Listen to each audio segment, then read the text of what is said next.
Welcome to Pete and Hannah's Watch List. I'm your host, Pete Mitchell. I'm here with my great co-host, Hannah. Hello, people. Hannah, we're here today for What's Next, the show where we help you figure out what to watch next. On today's program, The Devil Wears Prada 2.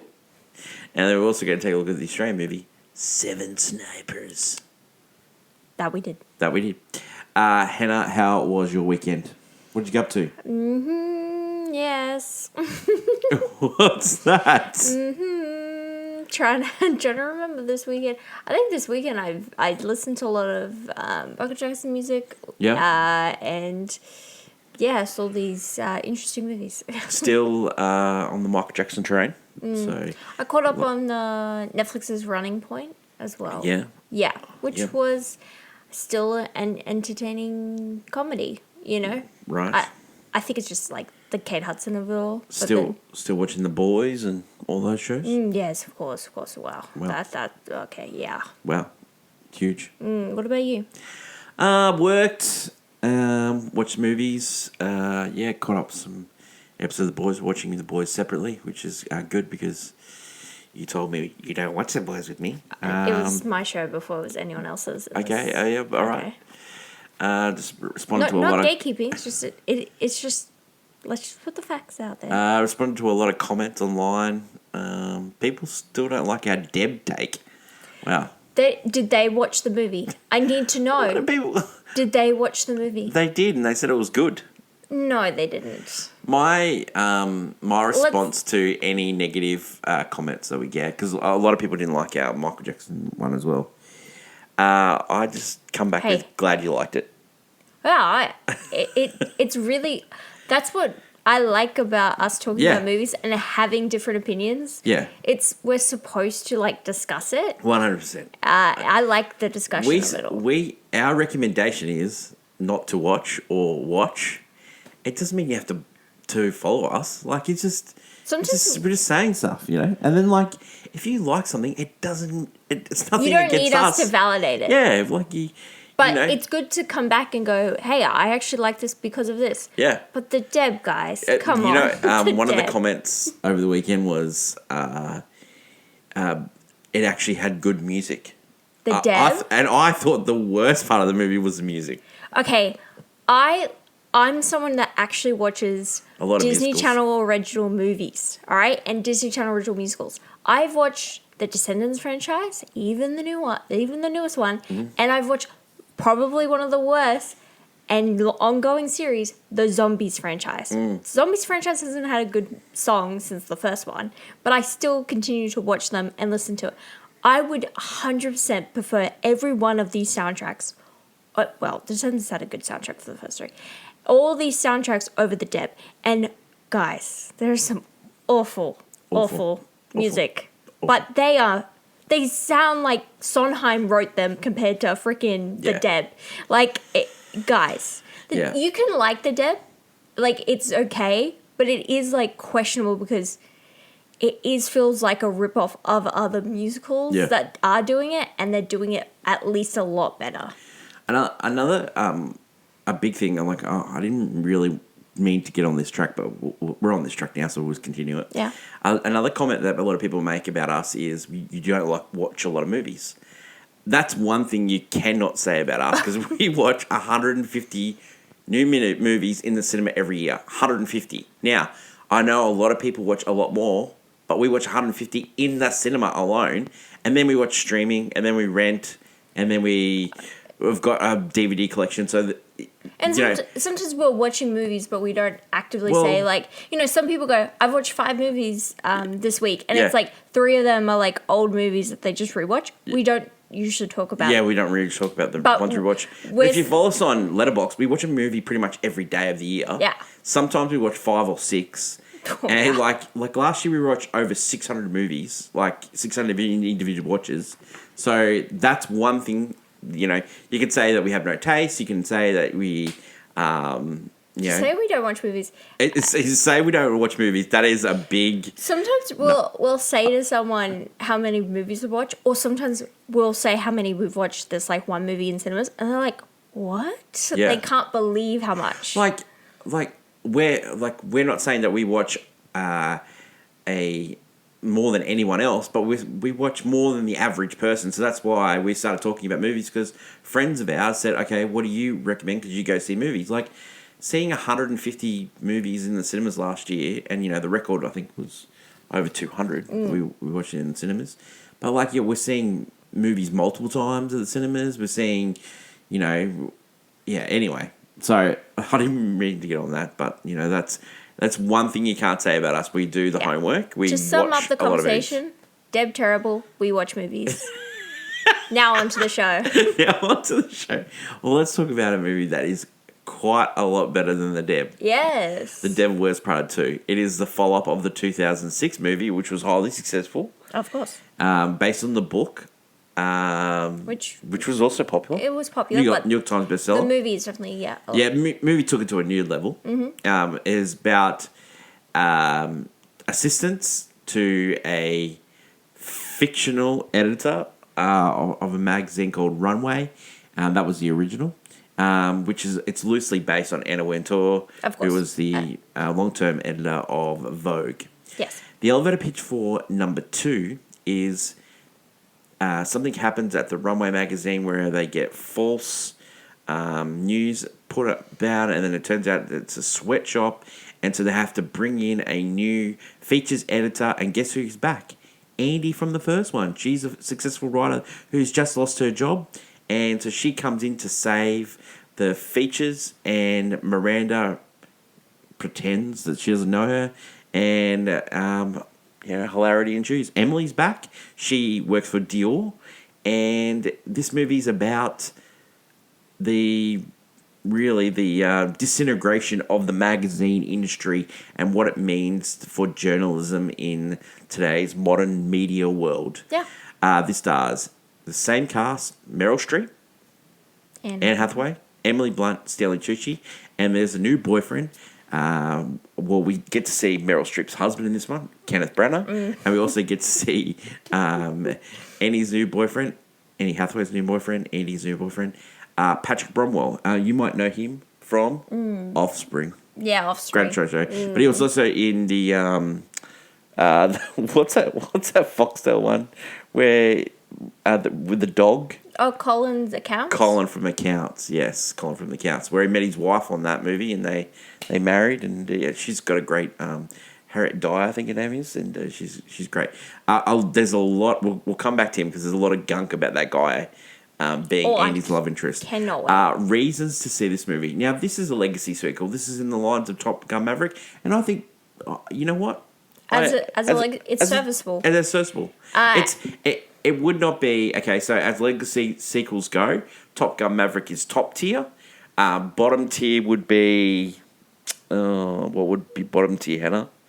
No, I was thinking the Axel movie. Axel, yep, that would be... Lower range, but not worse. Yeah. But lower range, definitely. What is the worst... Yeah, drop a comment down below. What's the worst legacy sequel? I don't know, Gladiator 2? Is that a legacy sequel, or is that just a sequel? No, that's a legacy sequel, and yeah, that is bad. That's bad. It's not the worst, but it is bad. That's bad. I'll give you that. Okay, it's bad. Ghostbusters? The female-led version? No, I would say Afterlife. That would be the legacy sequel. Sure, but it's not the worst. Oh, that's pretty bad. No, it's not the worst. But this, let's just say, this is mid-tier. This is mid-tier, but it's reaching the higher end of the mid-tier legacy sequels. Yes. So it has a reason to exist in this form of the kind of dying journalism angle they have here, which is actually quite great. It's an interesting thought because back when the first movie came out, magazines were still quite popular, and yeah, it was a booming industry, and fashion as well. And now it's fashion's taken a totally different turn.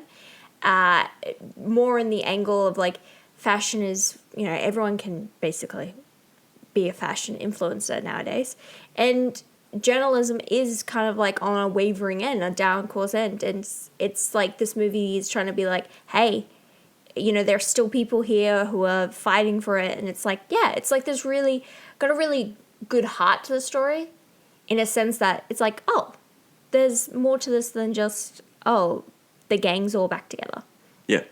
And I really like, I mean, they put in stuff to make fans happy. So there's a lot of like callbacks to the first movie in a sense of like little background things you might not notice.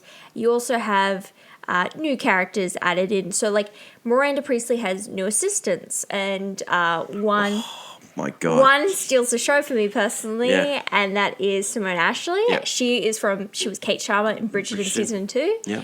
And she is stealing Horrendously written out of Formula One. Yes. And she is wearing incredible outfits. She's almost a distraction for me this entire movie because Yeah.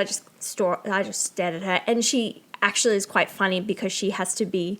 Miranda, of course, is, her behavior in the first movie was tolerated. Nowadays, that's not where it plays. So she's sort of like the She's like almost yes or no, yeah. She's like saying Miranda Priestley comments, and then she's like, can't say that. I was like, that's funny. And Caleb Heron as the second assistant. This, I love, like, this. They fill this movie with cameos from all models, influences, and industry, like. And what Justin Theroux plays a mix of Elon Musk meets.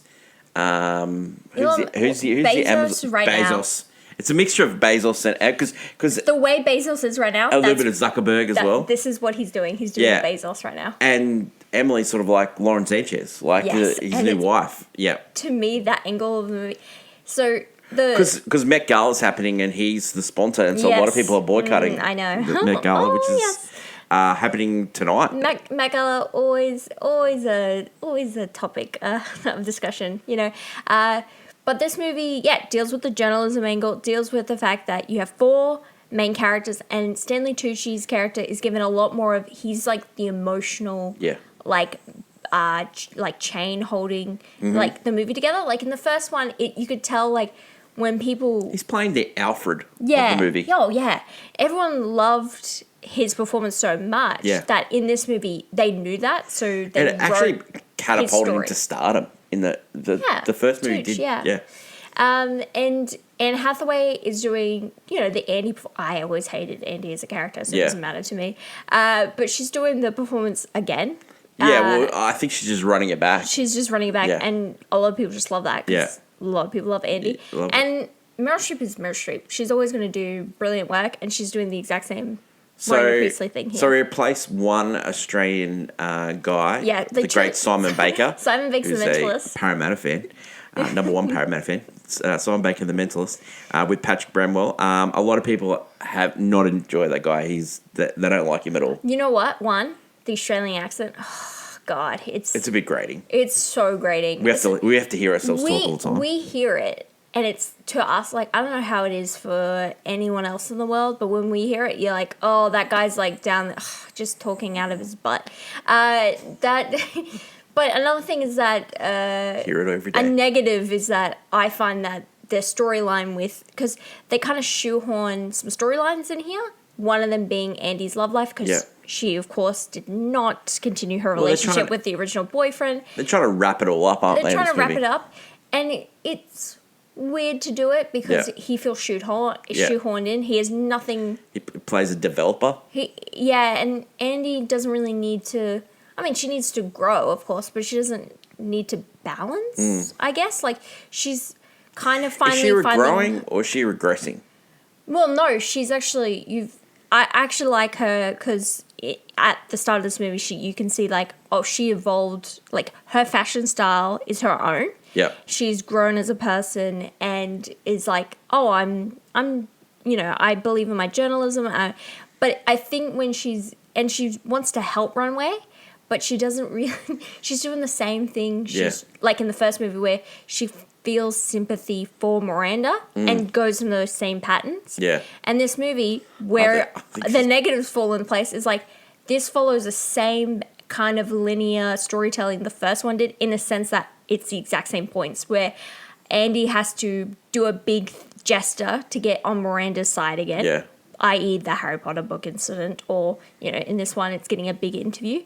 And then which just like... Lucy Liu plays the interviewee. Double-crossing, all these things just turn, like Miranda looking like the villain, but it's actually, like it's the same points as the first movie, and there's no real growth. And you could say the second half, there is no growth. It's the same movie as the first one. Kind of loses its footing here, and I think it can be just like, oh, okay, yeah. All right. Before we get on to should you watch or miss this, let's go through some other legacy sequels. So you got Blade Runner 2049. That was pretty good. The Craft Legacy was not that good. The Indiana Jones and the Dial of Destiny. That was terrible. I don't want to think about that movie ever again. Yep. Any of the Terminator movies? Terminator. Yep. Genesis. We also got Jurassic Park Dominion, where they all come back. The Creed movies. That's a legacy sequel. Creed would be number one above 18. Ooh, yeah. Yep. Bad Boys for Life. That was pretty good. One of the worst ones was Matrix Resurrections. That was not good. That was awful. Star Wars First Awakens. That was pretty good, but it ended poorly. So, yeah, there's a few legacy sequels there. Let us know in the comments below your favourite legacy sequel and where does Devil's Wear Prada 2 rate? Yeah. But I want to get your thoughts. How's your experience watching this movie? I enjoyed it thoroughly. It was good to see the characters again. I remember seeing the first one and I enjoyed it. It's not one that I've watched over and over and over again. But this one, I thought it was a lot like the first one. And I liked the first one, so it was just like a little warm, cuddly blanket. Sometimes a sequel doesn't have to be different, and it just reinforces all the great things you liked about the first one. Like Hangover 2. That's what it's a good movie because it just reinforces all the great points. A rehash. Just in Thailand. This one's set in Italy. Yeah, well... The other one was set in Paris. Yeah, well, yeah. Yeah. Emily in Paris. Wow. Basically, for me personally, I think it loses a lot of the charm the first movie has. It's quite, meandering through. Like, the soundtrack is non-existent until halfway through the movie. It's true. I feel like you get There is a special cameo, though. There is a special great cameo. If you've seen any of the marketing to this movie, you'll figure it out. There's...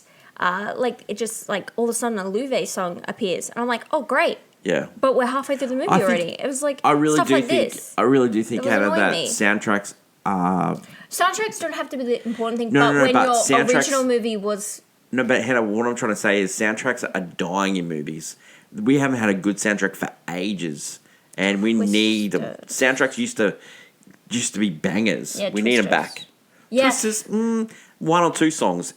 I'm talking about a whole album full of hits.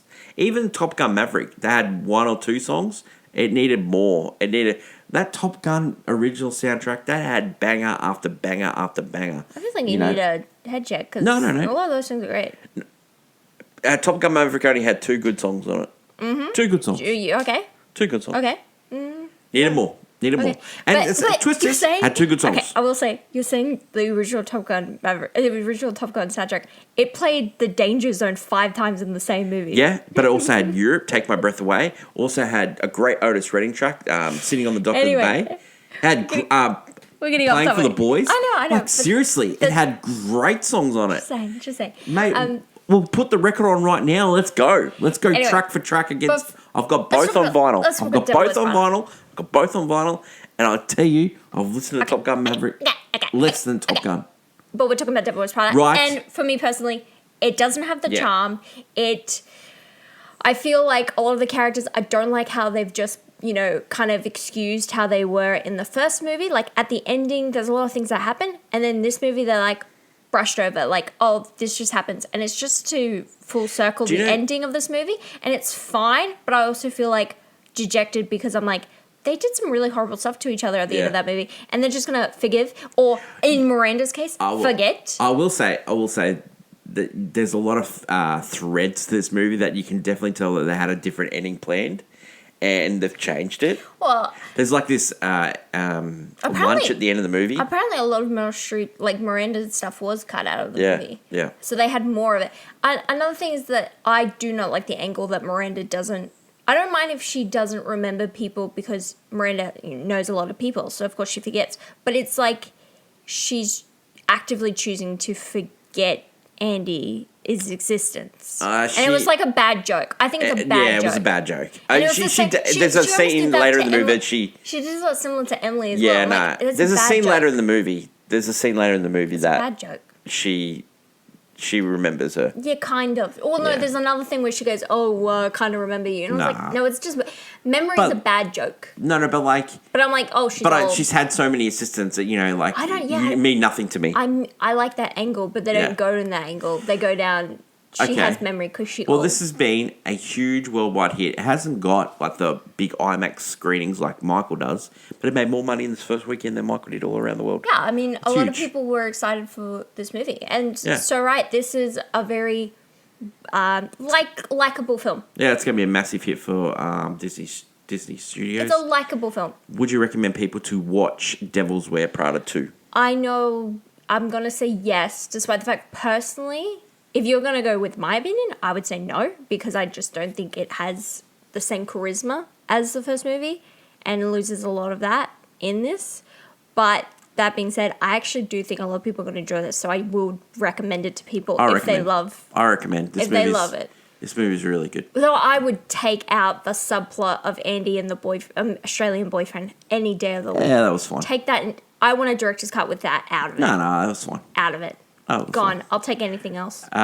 Will you watch this movie again? I will. Yeah. I'll watch this movie again. For Emily Blunt alone, I know some You know people. what? Some people are gonna hate her, and some people are gonna love her. Do you know- I love her in this movie. Do you know what this movie is?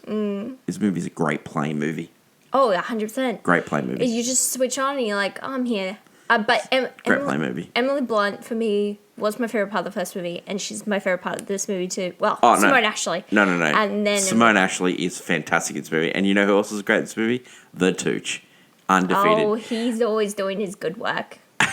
He's always mote. And what are we going to give a rating for Devil Wears Prada 2? It's a golf club It of is, a movie. It is a golf club. It is a very well-made, likable film. Yeah. You know, it's Dave Frankel's back. He did the people original. pleaser. And he did a great job with the original. And, there's easy ways you can stuff up the legacy sequel, as we've proven with other people. This isn't a horrible way to stuff it up. No, this is pretty good. Yeah. Devil Wears Prada 2 is currently in cinemas everywhere, and go see it. The next movie we're going to talk about is the Australian movie Seven Snipers. Stars Rada Mitchell and also Tim Roth. It does. Does also Mr. Fantastic himself. Mr. Forever Fantastic, I call him. The elevator pitch.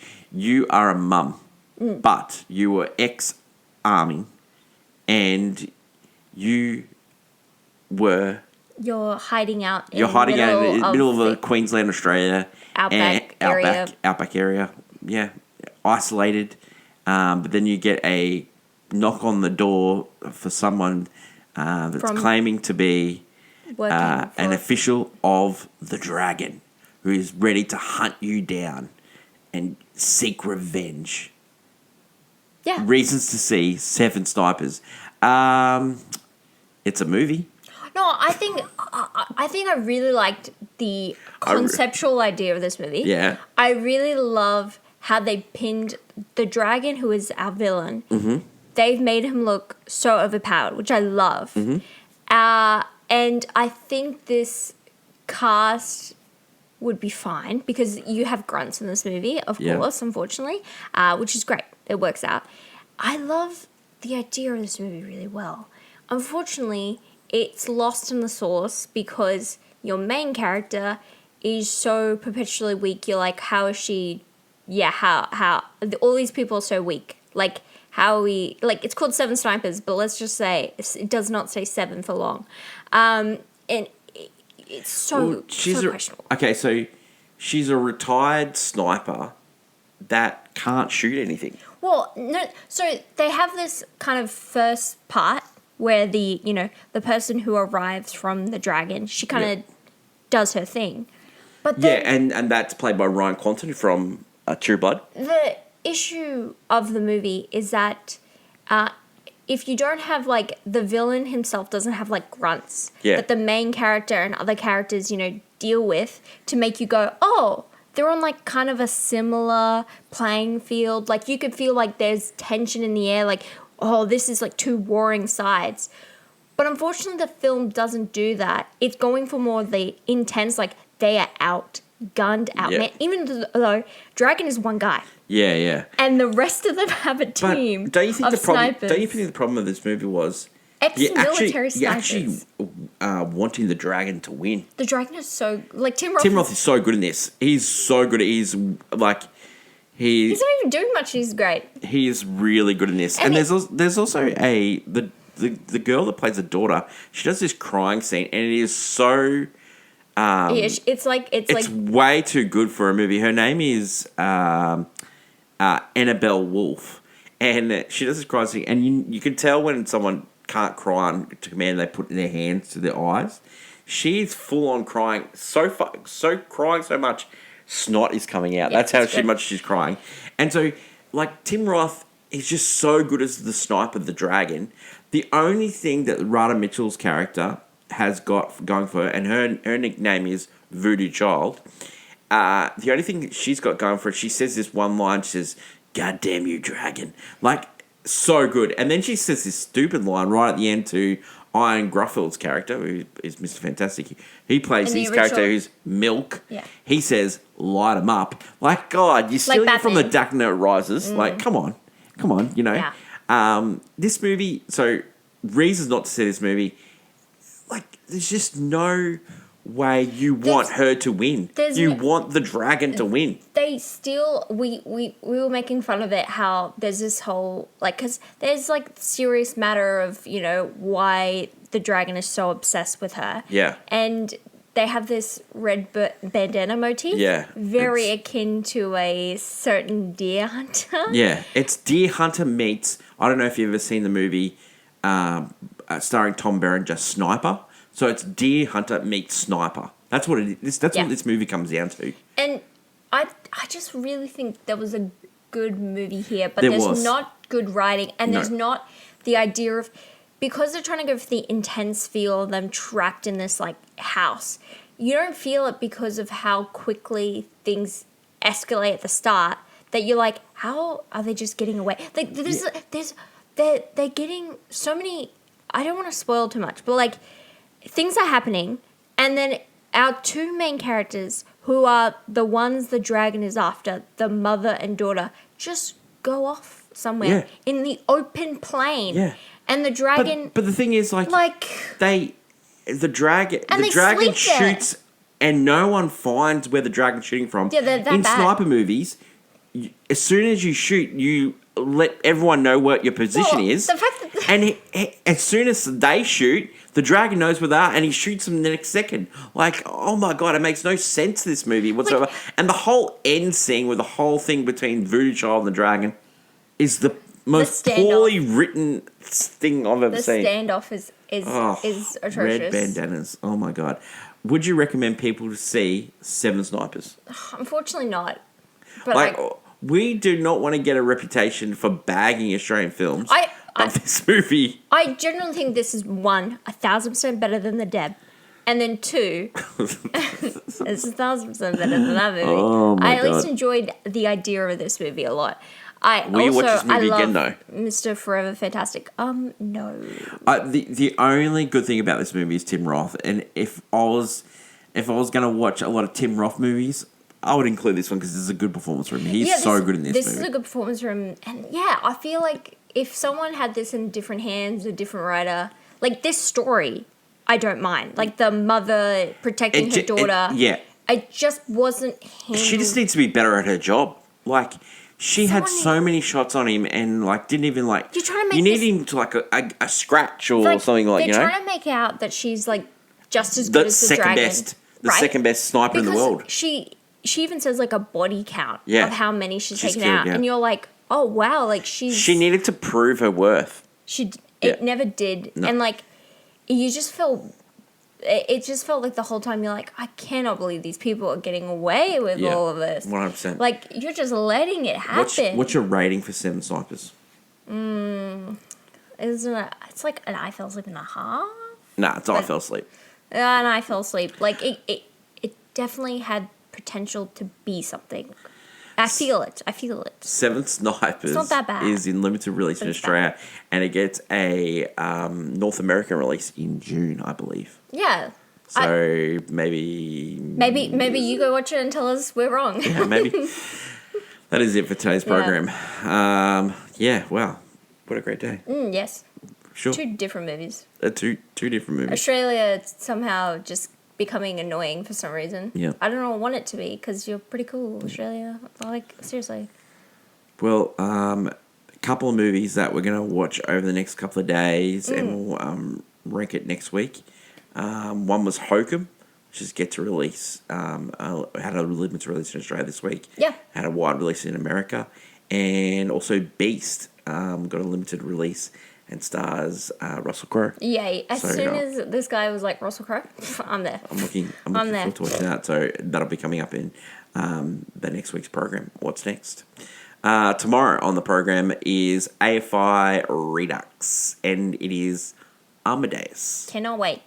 Looking forward to that. You can rent that on Apple, I believe. So also Amazon Prime.